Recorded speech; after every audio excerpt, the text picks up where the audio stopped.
बातमी आहे ठाण्याहून। ठाणेकरांना परिवहन सेवा अधिक सुलभपणे देता यावी यासाठी TMTनं व्हेअर इज माय TMT बस हे ॲप उपलब्ध करून दिला। महापौर मीनाक्षी शिंदे यांच्या हस्ते या ॲप्लिकेशनचं उद्घाटन करण्यात आलं।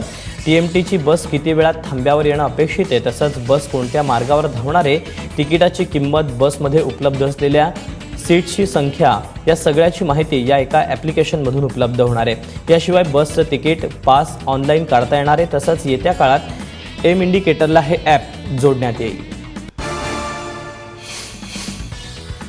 मुंबईचे वाहतूक पोलीस भ्रष्ट नसल्याचा दावा ACBनं हायकोर्टात केला। वाहतूक पोलीस हेड कॉन्स्टेबल सुनील टोके यांच्या या याचिकेवर ACBनं अहवाल सादर केला। सुनील टोके यांच्या आरोपावर ACBनं 29 जणांची चौकशी करत जबाब नोंदवला। या जबाबाच्या आधारे मुंबईतल्या वाहतूक पोलीस दलात भ्रष्टाचार नाही असं उत्तर देण्यात आलं। यावर याचिकाकर्त्यांनी दिलेल्या व्हिडिओ क्लिप्स तपासून अहवाल सादर करण्याचे आदेश हायकोर्टाने दिलेत। मुंबईच्या वाहतूक पोलिसांचं रेट कार्ड ठरलेलं आहे असा आरोप करत सुनील टोके यांनी हायकोर्टात स्टिंग ऑपरेशन सादर केलं होतं। 17 मार्चपासून मुंबईकरांना राणीच्या बागेतील पेंग्विनचं दर्शन घेता येणार आहे।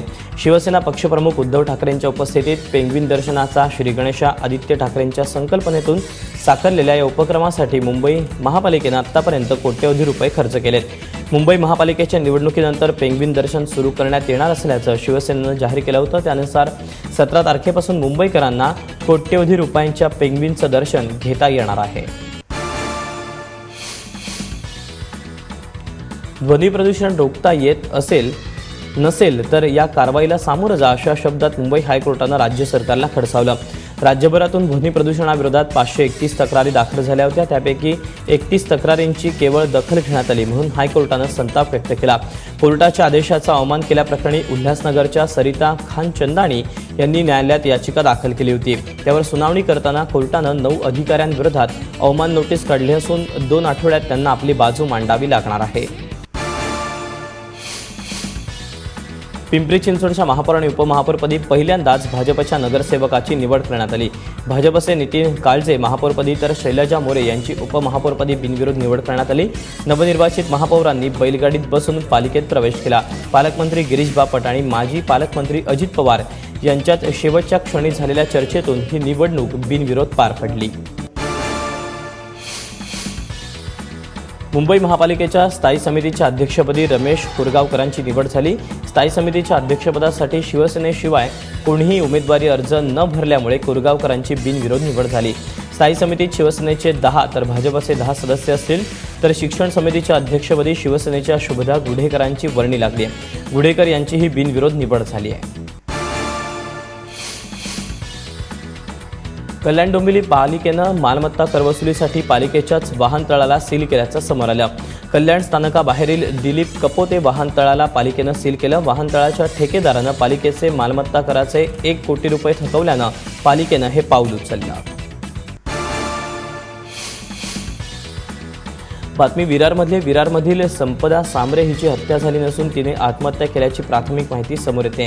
कारण आत्महत्येपूर्वी तिनं दरवाजाची कडी लावली होती आणि आपण आत्महत्या करत असल्याचा मेसेजही संपदानं तिच्या 2 मित्रांना पाठवला होता।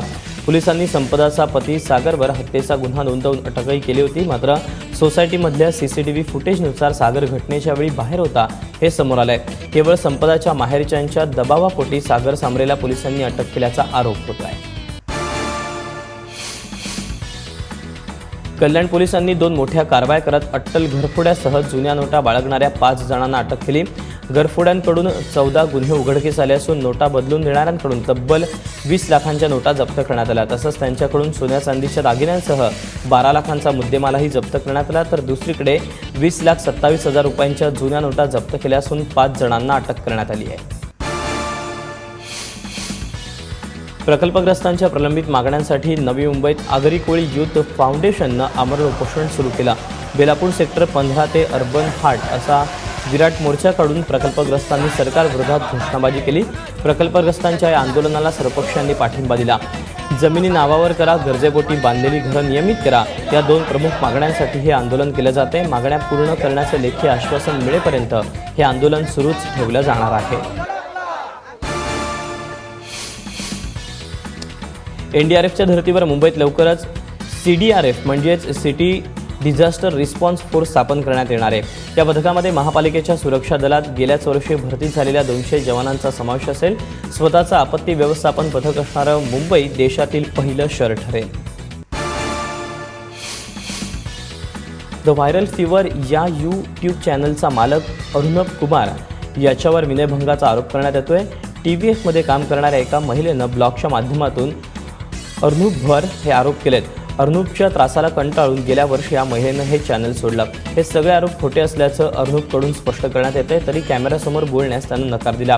TVFच्या इतर कर्मचाऱ्यांनीही या विषयावर काहीच न बोलणं पसंत केलं। दरम्यान या प्रकरणी तपास सुरू असून संबंधित महिलेनं पुढे येऊन पोलिसात तक्रार करण्याचं आवाहन केलं जात आहे। आज शिवसेनेकडून शिवाजी महाराजांची तिथीनुसार जयंती साजरी करण्यात येते। त्यासाठी मुंबईत जय्यत तयारी करण्यात आली आहे। मुंबई विमानतळाच्या प्रवेशद्वाराजवळ असलेल्या छत्रपती शिवाजी महाराजांच्या पुतळ्याच्या मागे दिल्लीच्या लाल किल्ल्याची भव्य प्रतिकृती उभारण्यात आली आहे। शिवजयंतीनिमित्त होणाऱ्या कार्यक्रमासाठी पक्षप्रमुख उद्धव ठाकरे स्वतः उपस्थित राहणार आहेत। उत्तर प्रदेशातील निवडणूक निकाल, महाराष्ट्र सरकारमधील सेनेची भूमिका तसंच शेतकऱ्यांसाठी कर्जमुक्तीची मागणी यावर उद्धव ठाकरे काय भूमिका मांडतात याकडे सगळ्यांचं लक्ष लागलं आहे। संत तुकाराम महाराजांचा सदैव वैकुंठाला जाण्याचा सोहळा म्हणजेच बीज सोहळा देहूनगरीत पार पडला। यंदा या बीज सोहळ्याचं 369वं वर्ष आहे। हरिनामाचा गजर करत लाखो भाविकांच्या उपस्थितीत हा बीज सोहळा पार पडला। गेले 6 दिवस देहू गावात या सोहळ्यानिमित्त विविध कार्यक्रमांचं आयोजन करण्यात आलं होतं। आज सकाळी काल्याचं कीर्तन करून या सोहळ्याची सांगता करण्यात आली। टाळ, मृदुंग आणि वीणेच्या साथीनं भजन, कीर्तन आणि हरिनामाच्या जयघोषात देहूनगरीत दुमदुमून निघाली होती।